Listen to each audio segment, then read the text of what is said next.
Hey, what it be? It's your boy Dre OG. Welcome back to the OG family. Make sure y'all smash that like button. Subscribe to my channel if you're rocking with the vibes and the content. But look, you know what I'm saying? We got this top 10 mysterious events that have happened in our lifetime. You know what I'm saying? You know what I'm saying? Probably not for some of you tadpoles, but you know, for the most of us, we done seen some shit in our lifetime, man. Let me know the craziest event in our history that you've experienced in the comments down below.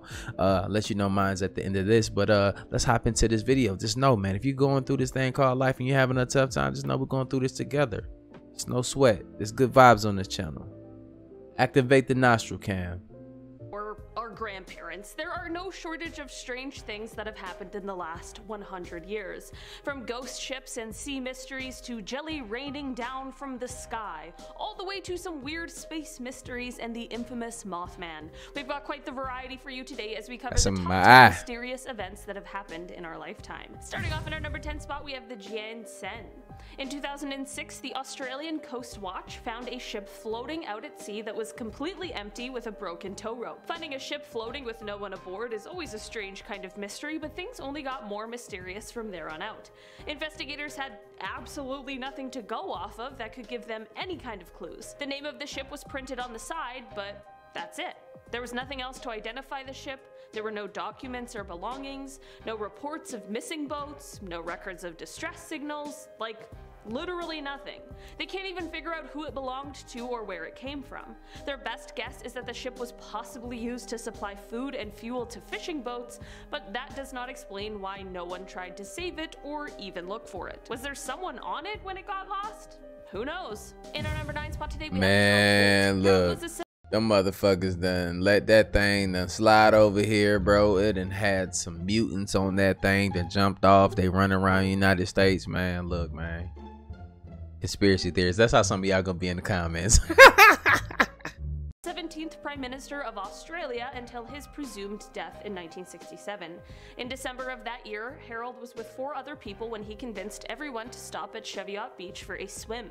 The weather conditions were pretty rough, so only one other person actually went into the water with him. Holt said he knew the beach like the back of his hand, but sadly he was taken by the sea when going for a swim. Despite the subsequent investigation that ensued, which involved the biggest search operation in Australian history, no body has ever been found. The disappearance has been the source of mystery since the day it happened, with many conspiracy theories being created around it. Some believed he faked his own death, while others believe he was killed by the CIA, and of course there are people who believe that it was simply just a case of getting caught in a riptide. Whatever truly happened here may be a mystery, but it is also an extreme tragedy. In our number 8 spot today, you know what, bro? Look, I don't get, like, I'm gonna keep telling y'all, bro, I don't get it. Why y'all keep fucking with this water like that? Like the water is playing with you. You know, swim in a swimming pool or something. Like, that's crazy. Something probably grabbed his ass. Literally. We have jelly rain.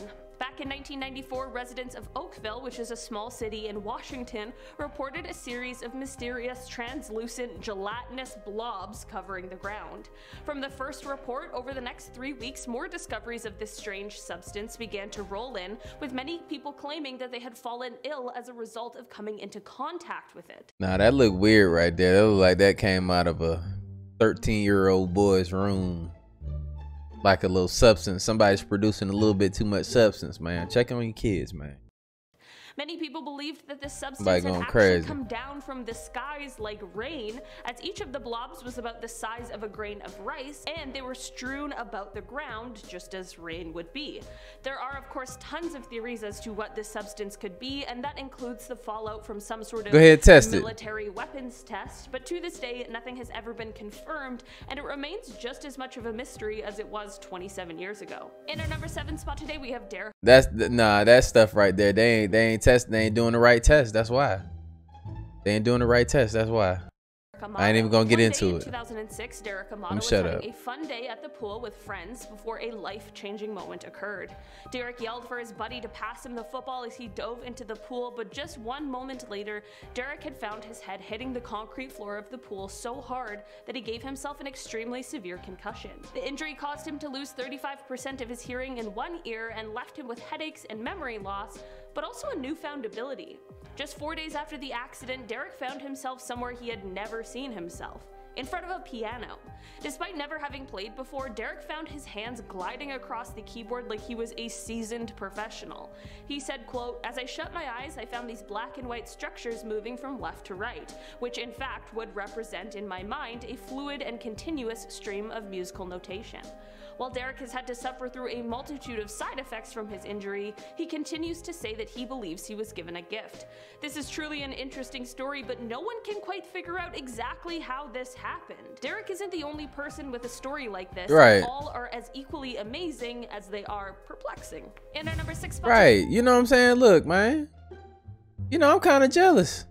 Cause you know, shit be happening to people and then it seems like they get a blessing or some shit. Like, bro, I just got hit by a car. And you know what I'm saying, like under my left rib cage, it feel like, you know what I'm saying, like I can describe it as like something hanging, you know what I'm saying? I feel like the nigga knocked my grapes loose. You know how a grape is falling off the vine? That's how it feels. You feel me? And he got a special ability and shit. Like, I got some questions for you, guy. Like, what's up?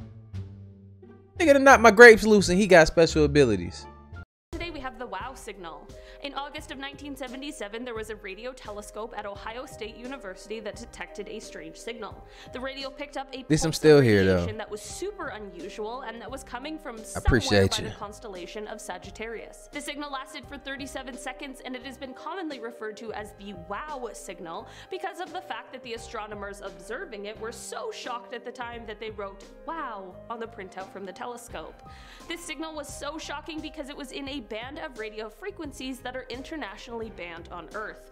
There are a multitude of natural sources for radiation in space that would cover a multitude of frequencies, so there are scientists who are skeptical that this could be proof of alien life, but skepticism doesn't mean it should be ruled out. Maybe this signal came from a huge astronomical event, or perhaps intelligent alien life with a very powerful transmitter who are trying to contact us. At the end of the day, this signal was detected in 1977 and we still don't know exactly where it's coming from or why it exists. So who's to say for sure? In our number 5 spot today, we have the Mothman. Back on a dark November night in 1966, 4 young people, 2 couples, claimed that they saw a tall bird-like monster that had glowing red eyes. They claimed they saw while they were cruising down a back road near Point Pleasant, which sits in rural West Virginia. They explained that whatever this creature was, it rose into the air, unfolded these huge bat-like wings, and chased them as they sped away as fast. Look, my only thing about this, bro, look. If some shit like this existed, I'm pretty sure we all would fucking be like freaking out and knowing. I'd be damned if something gonna grab me like that with them ugly ass legs and them big ass wings. Don't take me somewhere like Jeepers Creepers. Fast as they could, totally frightened by what they had just seen. From here, stories of the Mothman continued to spread, with more sightings coming in the following weeks. This story, of course, is what inspired the 2002 movie The Mothman Prophecies, which was based off of John Keel's book that told the stories of these uncanny sightings and experiences in relation to this mysterious creature or being. This is because he believes that this creature was somehow mysteriously linked to the collapse of the Silver Bridge in Point Pleasant in December of 1967. This bridge collapse took the lives of 46 people, and that included some of those who had said that they had an experience with the Mothman. Some people believe the story, others think it's just folklore and gullible people, so here I am asking, what do you think? They was on shrooms, bro. They was on shrooms. Okay, I'll admit, that's what it was. This one's out of our lifetime, but I mean, the Mary Celeste, it's a classic mystery. The Mary Celeste first set sail on November 7th, 1872 with a cargo full of alcohol. What happened over the next month isn't quite clear, but what we do know is that on the afternoon of December 5th of the same year, another ship on the Atlantic crossing found her drifting somewhere between Azores and Portugal. The captain of this ship knew the captain of the Mary Celeste and knew that he was a skilled and capable sailor, so he was extremely suspicious. He ordered a crew to board the Mary Celeste, and when they did, they found that the ship had been deserted, but it was in full seaworthy condition, so why had they abandoned it? Especially the captain. The captain of the ship that found this derelict split his crew and sailed the Mary Celeste to Gibraltar for more investigations, but despite this, the captain, his family, and the crew of 7 that were on board the Mary Celeste simply just disappeared, and no one knows what happened or where they could have gone. I think this one is so famous because it has no answers tied to it at all. Like, it really is just one of those mysteries with next to nothing to go off of in terms of clues. In our number 3 spot today, we have alien visitation. Charles Hickson and Calvin. Y'all can tell by the way that I reacted to that one right there. Look, man, I ain't give a fuck. Like, I'm be for real with you. Look, we gonna keep going though. Let's find some interesting stuff. Parker are 2 men who are from Mississippi, and back in 1973, while fishing, the pair swear that they were abducted by aliens. They say that they heard strange sounds and saw weird lights above their heads. When they looked up, they saw an oval-shaped object. You didn't see that shit. It was about 40 feet across and 10 feet shut high. the boy. No, go back to the drawing. Go back to the drawing, please. You know what I'm saying? Yeah, know what I'm saying? Boy, look at that shit.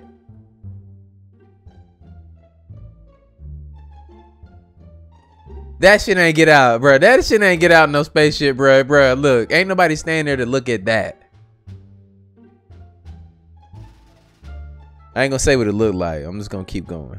They looked up, they saw an oval-shaped object that they say was about 40 feet across and 10 feet high.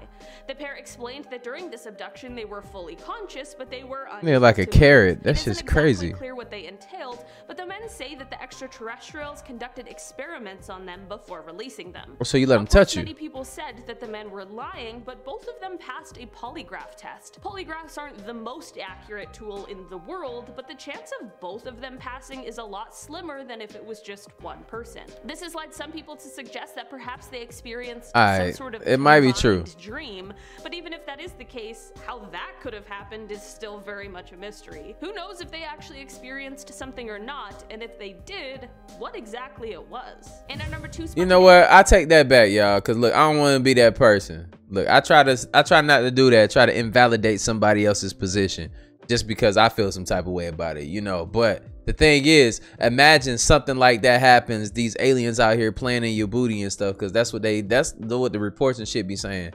allegedly. And you know, imagine them doing that stuff to you and nobody believes you. Just imagine. And nobody fucking believed you. So, you know, I leave that open for, you know, I give it some air to breathe, you know, so you can really think about these things before we get into the comments and be calling each other stupid and idiots and stuff, you know. we have Ouma Mula. So a few years ago, scientists all agreed that we had found an object that was flying through our solar system, and it was widely agreed that it was an interstellar comet that had swung out from around another star. But upon closer examination, they realized that something was propelling it and causing it to accelerate, and this is when the debate really started, because they just don't know why. A.V. Loeb, who's a Harvard University astrophysicist, proposed the idea that rather than a comet, this could be an alien probe that was being pushed by a light sail, which is a very wide but extremely thin piece of material that accelerates by being pushed by solar radiation. Other scientists didn't agree with this and instead said that it's possible that hydrogen ice could have melted off of the object in a way that would mimic a rocket engine or something of that nature. But in August of last year, Avi wrote in a study that hydrogen ice is too easily heated and it would have melted off long before it reached our solar system. That shit like a giant turd. I guess we just have to wait it out while the scientists debate and gather more evidence to really know what's going on with this one. In our number one spot today, we have the MV Joyita. Around 5 a.m. on October 3rd, 1955, the MV Joyita set sail in the South Pacific. The voyage was meant to take between 41 to 48 hours, but by October 6th, the ship hadn't turned up at its destination. No ship or land-based operator reported receiving any kind of distress call from the crew, so a search and rescue mission was immediately launched. From October 6th to October 12th, the search covered roughly 100,000 square miles, but alas, no one nor the ship were found. 5 weeks later, on November 10th, a captain of another ship spotted the Joyita more than 600 miles from her scheduled route. The ship was capsizing and listing heavily, but it was extremely buoyant and would not sink. Despite this, however, the crew of 25 members were completely missing, and they have never been seen again. 4 tons of cargo were missing from the ship, and the ship itself was in quite poor condition. The pipes were corroded, and while the radio worked, the wiring was faulty, so there was only a range of about 3.2 kilometers. Because of how the ship was built, investigators are puzzled as to why the crew didn't remain on the ship, as it wouldn't have sunk, but this has led them to believe that perhaps something happened to the captain, where he was killed or incapacitated, which would have left someone less experienced in charge. To this day, no one is quite sure what happened to those aboard the ship, how it capsized, or where they ended up. It is all very much a mystery. Yeah, that's wild, you know, just to think about it, you know, the ship situation, to me, what the hell happened to those people? I heard about a story. I was watching, I think it was on Discovery Channel, it was on YouTube, and it was about sea monsters and stuff, and they say that a boat tipped over, and it was like 100 or a couple hundred people in the water at the time, and they say that, you know, people were being dragged under the water by something. They saying that people were dragged under the water by something, and it was most of the people that hit the water were never like found. When instances like that happen, and that's a real documented instance, and it happened overseas. Can't tell you the country in particular. I remember seeing it though, and they actually proved it to be a factual event, and it's just that's why I'll be playing with the water, because I don't want that event to happen to me, because they catch me slipping, because I feel comfortable, because the rest of you motherfuckers say the water is safe and sharks are okay to bite your arms off and shit. I should be happy. I see what be happening to y'all out here, you know, like I'm cool on all that, you know. But look, my question to you, I'm gonna leave this video like this. Y'all think aliens is real?